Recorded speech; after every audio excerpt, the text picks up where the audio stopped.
Hey, what's up, fellas? It's Tuesday. It's late. It's about 7 o'clock at night.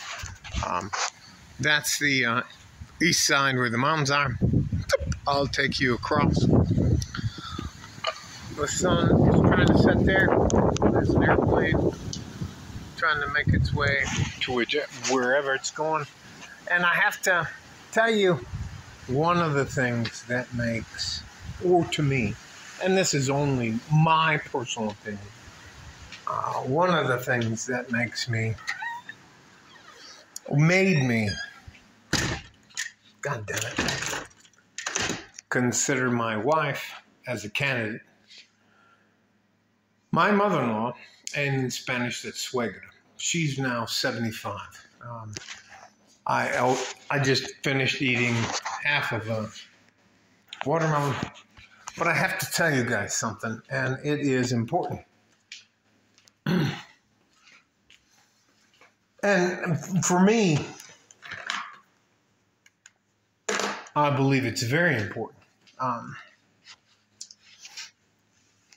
If you involve yourself with a woman and she doesn't treat her mother and father in a good manner, I would run away from her as quick as I could. My mother-in-law is 75 years old. She is the reason why I give good traditional women a break now. My mother-in-law is, to me,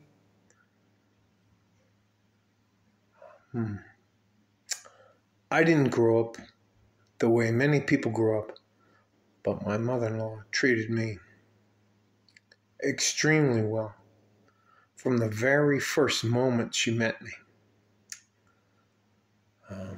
And I've been difficult at times with her. So when my wife goes to see her, I don't have any problem with that. My wife is with her now in Juarez. My mother-in-law completely changed the way I think about women. And I would do anything for her. And I love her. Only in the way that somebody from the outside can love somebody. And I don't mean that I love her like she raised me or that kind of stuff. But I love her because of the woman she is, and she showed me how important it is to have a good traditional woman in your life.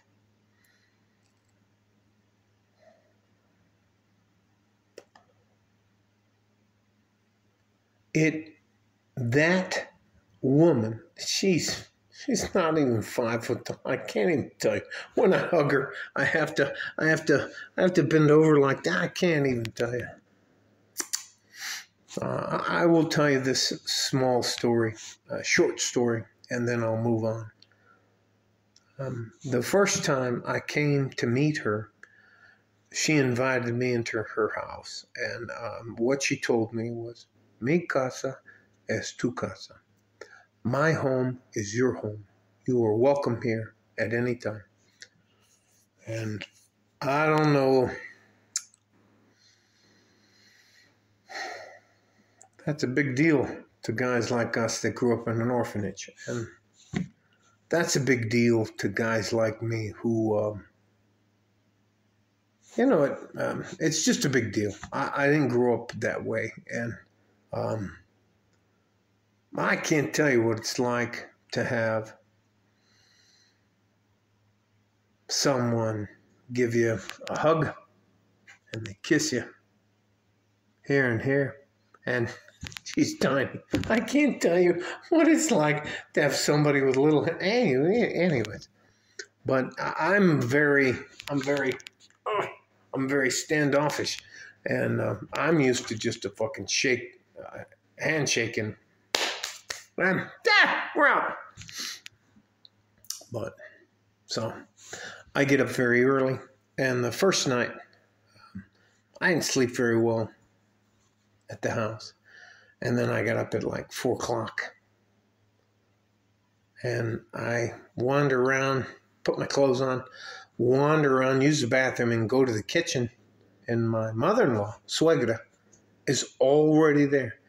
And the coffee's already done. All the dishes are done. Everything's done. And I didn't know it at the time, but I sat in the chair that her husband sat in. She didn't say a word to me. She didn't tell me I couldn't sit there or anything else. And she was like, "¿Quieres café? Would you like a cup of coffee?" And I was like, yes, I would. But, and I got up to go, I don't know. Listen, those of us who have never had a really good woman in their life, God damn it. Those of us who've never had a really good woman in our lives, it's very strange to be treated. So let me just tell you the story. And I have to tell you, it was the first time anybody in my life, especially a woman, treated me like this. And it blew my doors off. So I go to get up to get the coffee, and she's like, no, espera. Esta es mi casa, tú. Anyways. So she brings me a cup of coffee. And she brings me a cup of coffee with 2 pieces of bread with butter on it. And she asked me, ¿Qué tú quieres por comer? And she was asking me, what do you want to eat? And I was like, listen, I don't want to be a dickhead or anything like that, but I lived a very Spartanistic life. And I'm just not accustomed to dealing with really good women. And there are, and look, I'm not saying that there aren't really good single mothers out there. I'm not saying that there aren't really good women out there. I'm not saying that. I'm just telling you that this was my first exposure to that. So anyway, and there's like pots boiling. She asked me would you mind if I made you breakfast? And I was like, okay, no problem. And she asked me, what would you like? ¿Quieres chorizo con huevos? Which is eggs and sausage. And I was like, sí, claro, it's no problema. And she was like, ¿Quieres 3, 4, 5? ¿Cuántos huevos tú quieres? How many eggs do you want? I just can't even fucking type. And I was like, 3 huevos con chorizo y gracias. 3 eggs and the sausage. And they mix it in. Anyway, any fucking time. And this is like at 4:30 in the morning. And she's already been up for an hour cleaning that. Man, hey, fucking.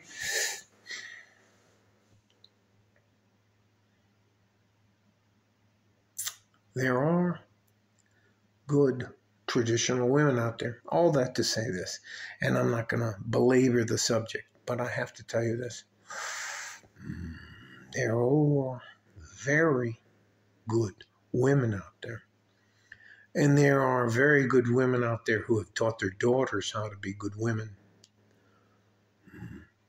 And my wife makes a lot of money, but my wife does laundry and dishes.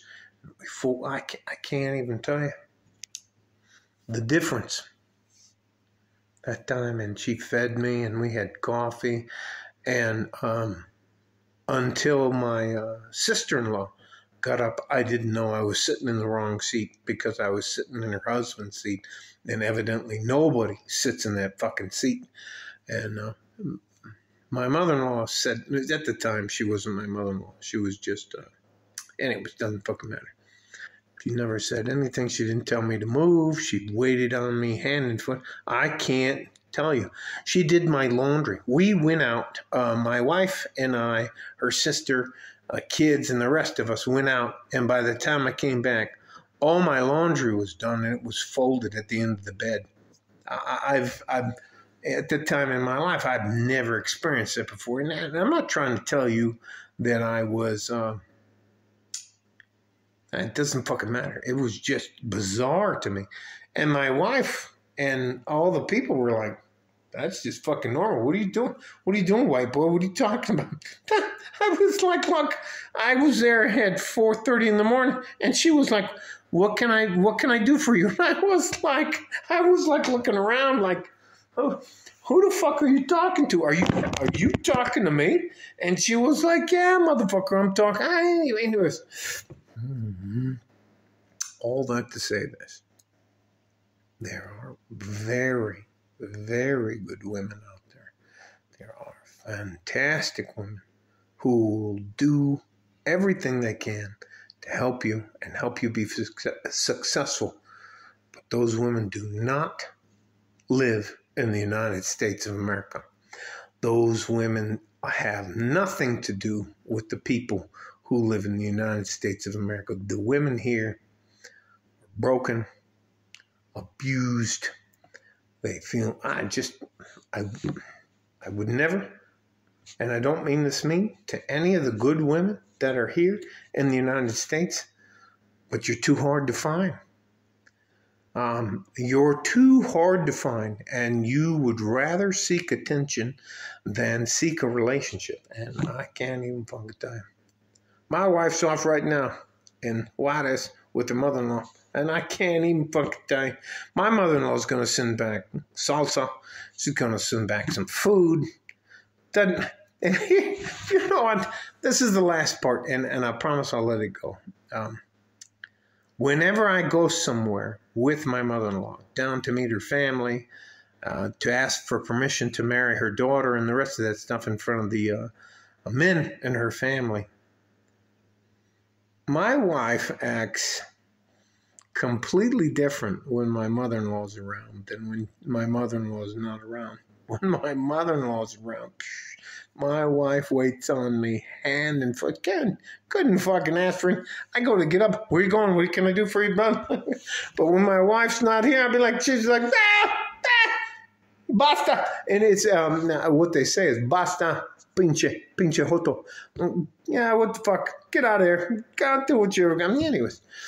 But when my mother-in-law's around, my wife is like, Frank, can I get you something? Can I get you a plate? I can't even fucking tell you. I love when my mother-in-law comes to visit. My mother-in-law will clean this house that I'm living in from the roof to the fucking baseboards. I can't even fucking tell you. And if I ask my wife, I can't tell you. I love it when my mother-in-law is here because the last time, hey, babe, can we paint the outside of the house? And my mother's like, yeah, Maria, why don't you help him paint the It's just fantastic. And my wife is like, anyway. All that to say this. There are very, very good traditional women out there. Women that will meet you at least halfway. But I don't think that any of them live in the United States. And I'm sure there are a few diamonds in the rough out there, but they're just too fucking hard to find. And you have to wade through so many delusional women in the United States to just find them. It's just not. For me, have you ever heard the term where the juice isn't worth the fucking squeeze? It takes so hard to squeeze a little couple drops. It's just not worth it. The effort isn't just worth it. So it's far easier. My wife is. I can't tell you. Anyways, but I will tell you this. Mexican culture. The suegras, my mother-in-law, I would fucking kill for her. She wouldn't even have to, she would only have to point at the motherfucker and I'd be like, bah, bah, bah, bah, bah. Anyways, I love her.